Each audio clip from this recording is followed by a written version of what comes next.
I'm outside Dunino Parish Church, just off the main road between St Andrews and Anstruther.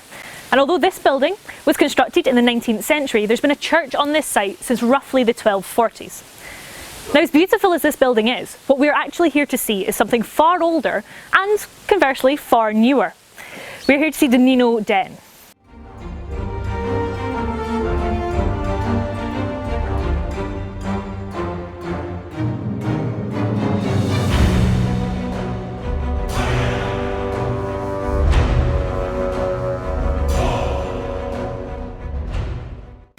Dunino Den, just behind these trees here, can be best described in its most basic form as a Pictish ritual site, comprising of a well, a carved footprint like the one at Dunad, and the Dunino burn.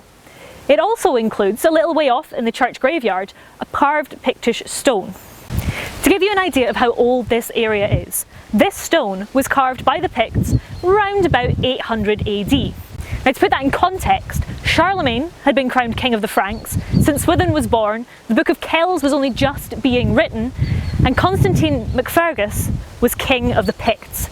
In the 17th century, there was actually a sundial placed on top of this, and now you can see that people have been leaving coins here.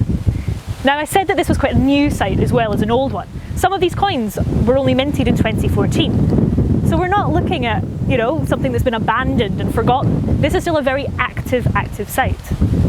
The use of Dunino Den didn't end with Christianisation, the Reformation, or even with the modern era. People have been coming here for centuries. The carvings didn't end with the Picts. There are much fresher faces and Celtic knotwork carved in some of the stones around here.